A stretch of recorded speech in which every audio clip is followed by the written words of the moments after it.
Les USA ont lancé des frappes militaires contre l'Iran aujourd'hui. L'Iran riposte avec des missiles et des drones contre la marine américaine en mer d'Oman. Le marché crypto, il recule de 2% aujourd'hui. Bitcoin, il est autour des 63 000 dollars. Ethereum à 1715 dollars. On va voir pourquoi le marché pourrait faire un dernier flush final pour piéger tout le monde avant enfin de trouver son bottom et repartir. Reste bien jusqu'à la vidéo, tu vas comprendre pourquoi. En tout cas, dans la description de notre vidéo, on t'a mis directement notre lien de notre canal Telegram où dessus tu vas pouvoir retrouver pas mal d'actu crypto. On prévient également avant que le marché ne bouge. On a également un canal communauté où dessus tu pourras échanger avec tous les membres de la communauté. Le but c'est de progresser tous ensemble et d'être le plus transparent possible. N'hésite pas à t'abonner à la chaîne et à mettre un petit pouce bleu, ça nous fait toujours plaisir. Et allez, c'est parti, on attaque tout de suite avec la vidéo d'aujourd'hui.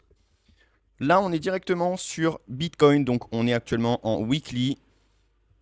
On peut voir juste ici, en fait, qu'on a eu un rejet. Tac, ici, on a eu un premier rejet, en fait, de notre prix au niveau des 63 000. On est venu quand même chercher, en fait, pousser le prix jusqu'aux 82 000, histoire de combler, en fait, notre FVG weekly juste ici. Donc on a bien rejeté dans cette zone. Et là, on voit que le prix, en fait, est en train de revenir tester donc, sa moyenne mobile plus son support. Donc ça, c'est très important. Ça veut dire qu'on est en confluence. On a la moyenne mobile, on a un support, et en plus de ça, on a le plus bas du mois et le plus bas de l'année. Oui, en confluence. Donc ça fait une zone très très intéressante. Donc ça va être pour le weekly. Donc en weekly, c'est simple en fait. Tant qu'on va pas venir casser le niveau des 58 000 en gros, si on casse le niveau des 58 000 sans réintégration, alors là, ça voudrait dire qu'on ira dans un premier temps chercher le niveau des 48 000. On voit qu'on a laissé pas mal de liquidité derrière nous. Et du coup, on pourrait aller beaucoup plus bas parce que pareil, on a laissé de la liquidité. Mais en tout cas, ça serait vraiment les premières zones. Si on se met directement en daily, tac, on va se mettre, hop. Voilà, j'espère que là, vous voyez bien. Je vais vérifier. Ouais, ok, on est pas mal. Donc, hop, on voit un petit peu mieux en weekly. Donc, on voit bien, en fait, là, juste ici, notre rejet, donc notre rebond. Et on voit, en fait, que le prix, bah, il est quand même revenu, justement, en fait, quasiment chercher, en fait, toute cette liquidité-là qu'on avait laissée derrière nous. On avait un petit FVG également. Et on s'est fait rejeter dans cette zone, donc zone de résistance, du coup, dans ce cas-là. Et là, on voit que le prix bah, est en train de se faire rejeter et il est en train d'attaquer de nouveau, en fait, son support. Donc, ce support qui est de cette zone-là à cette zone-là. Donc soit entre les 62 600 à les 59 200 à peu près. Donc là, on voit que le prix est clairement en train de vouloir revenir dans cette zone.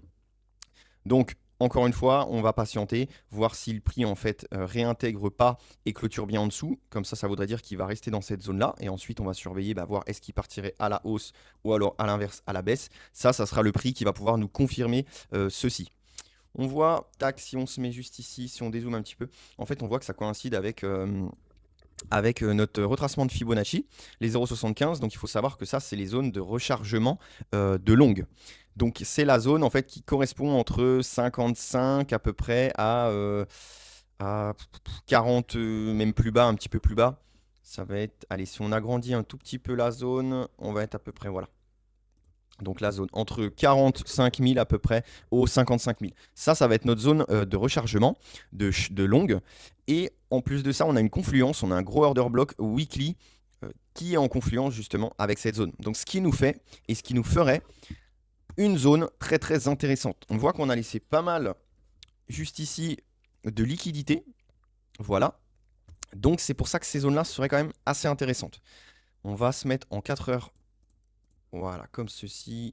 Tac. Hop. Voilà. Et en fait, là, ben, on voit clairement que depuis, du coup, quand même, depuis le 5 juin à peu près, ben, on est en train de ranger, en fait. Voilà, tout simplement, hein, entre ces deux zones-là. Hein, entre les 60, allez, si on arrondit les 65 000 et puis bah, les 58 000. Donc bah, là, qu'est-ce qu'on va surveiller, du coup? On va surveiller une cassure, soit par le haut de notre range, juste ici, ou alors, par contre, à l'inverse, une cassure par le bas de notre range, comme ceci. Donc on voit que là, le prix, il est au niveau en fait de ces moyennes mobiles. Hein. Les deux moyennes mobiles sont pas loin de se croiser. Donc c'est pour ça que pour le moment, là, faut pas se positionner dans ces zones-là. Hein. C'est pas du tout, c'est des zones indécises. Donc nous, on attend vraiment en fait ces deux confirmations. Nous, on a un petit penchant quand même pour le scénario baissier. À savoir, on pourrait en fait justement revenir piéger tout le monde une dernière fois pour faire FOMO tout le monde, revenir dans notre zone de rechargement juste ici. Voilà. Ici, trouver notre bottom. Et seulement ensuite, aller repartir justement pour chercher des niveaux supérieurs. Ça va être notre scénario justement. Un petit peu privilégié, on a ça en tête, on garde parce que ça c'est vraiment des bonnes zones. Donc voilà en tout cas un petit peu ce que nous on en pense. Par contre sinon si on viendrait qu'à casser notre range par le haut, alors là on pourrait en fait dans un premier temps aller chercher des niveaux supérieurs. On a pas mal au niveau par exemple déjà des 70 000, on a aussi le niveau pareil 74 000 qui est intéressant, 78 000 aussi. Donc après le prix peut très bien revenir chercher ces zones là avant de faire son dernier flush final, hein. C'est également possible. Voilà, il faut savoir que le marché fait toujours ce que personne s'y attend. Donc c'est pour ça qu'il faut faire très attention. On est dans un marché qui est très piégeur en ce moment. On a beaucoup de news. On a l'Iran qui vient de se faire attaquer de nouveau par les États-Unis. Donc la macro est vraiment instable. C'est pour ça qu'il ne faut jamais trader en fait sans confirmation à l'aveugle. Jamais, jamais. Il faut toujours avoir un plan d'établi et le respecter à la lettre. C'est la discipline et c'est comme ça qu'un trader pourra et peut être rentable en fait. On va directement passer à Ethereum. Voilà, on va se mettre pareil, on va se mettre en weekly. Sur notre weekly, hop, on voit en fait que là derrière nous, on a laissé pas mal de liquidité. Voilà, tout ça en fait, c'est des zones de liquidité qu'on n'est pas venu retravailler encore. On est venu quand même retravailler en fait cette zone-là de liquidité justement, un petit peu celle-ci. Mais il nous reste encore ces deux zones-là qu'on n'est pas venu retravailler. Alors là, en plus de ça, on est sur un support. On a rebondi sur le plus bas de l'année. Donc le prix peut casser en fait son support pour revenir chercher en fait cette liquidité qu'elle avait laissée derrière elle. Et ensuite, on peut revenir chercher en fait ce niveau de support qui correspondrait en fait avec notre liquidité située juste ici au niveau en fait des 1000 $. Donc ça, on garde ce petit scénario là en tête. Le prix peut également simplement faire un dernier petit flush comme ceci pour prendre la liquidité avant de repartir à la hausse. Ça, c'est possible. En scénario haussier, par contre, là, si on arrive qu'à casser ce premier niveau-là et ensuite à casser ce FVG juste ici sans réintégration, à savoir le niveau des 2800 $ et 2400 $, si on casse ce niveau sans réintégration, alors là, potentiellement, on peut aller viser des niveaux supérieurs, à savoir les 3500 $. Ça sera pour le scénario haussier. On va passer maintenant en daily. Hop. Tac. Donc, on va en daily, hein. Concrètement, on a rangé ici. Ok, là, on est en train de ranger de nouveau. Donc, si on regarde, on voit notre liquidité située juste ici. Donc, le prix, c'est ce que je vous disais. Si on fait une sortie de notre range par le bas, peut revenir prendre cette liquidité, soit aller encore plus bas pour chercher la dernière zone de liquidité avant de repartir. Voilà. Ou alors, le prix en fait viendrait chercher juste cette liquidité là, faire FOMO tout le monde et enfin justement pouvoir réintégrer son range et pourquoi pas le casser à la hausse. Ça sera pour le scénario un petit peu bearish. Pour le scénario bullish, pareil, on va attendre simplement la cassure de son range par le haut, à savoir les 1800 $. Si le prix commence en fait à revenir titiller cette zone là, donc qui est en confluence avec donc la borne haute plus résistance. Si on casse ce niveau-là et cette résistance, alors là, on ira probablement chercher les niveaux supérieurs, à savoir les niveaux des 2140 $ dans un premier temps, et ensuite les 2300 $, 2400 $. Ça sera pour le scénario haussier. Encore une fois, tant qu'on est en fait dans cette zone-là, concrètement, vous tradez totalement à l'aveugle. Ça ne nous intéresse pas, nous, cette zone-là. Voilà pour Ethereum. Ensuite, on va regarder un petit peu le Total 3 pour voir un petit peu. Hop. On va cacher ça, tac, pour voir un petit peu ce que ça donne au niveau des altcoins. On s'est mis en daily, hein. Donc pareil, en daily, hein, on voit encore une fois de l'accumulation. Là, on est toujours en fait dans notre phase de manipulation. On a un petit peu en fait de liquidité juste ici. Voilà, toute cette zone-là, en fait, la zone des 357, c'est une zone en fait de liquidité. Et en plus de ça, elle est en confluence avec un niveau de support. Donc pareil, là en fait, l'idéal, il ne faudrait pas qu'on casse la zone des 359. Si on casse la zone sans intégration, alors là on irait beaucoup plus bas. Par contre, si on viendrait qu'à casser la zone par le haut, on voit bien ici qu'on a la moyenne mobile.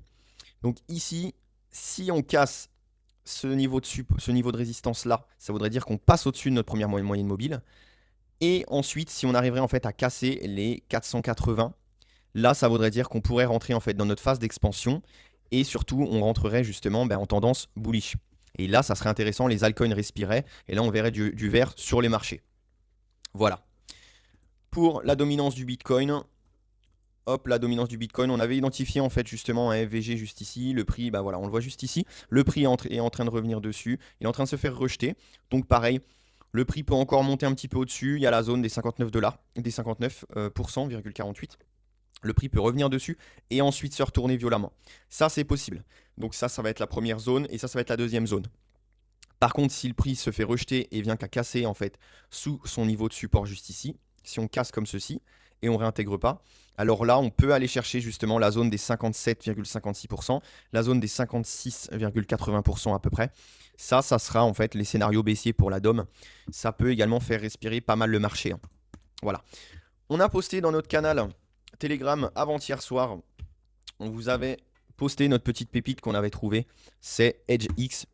Voilà, si on regarde juste ici le graphe.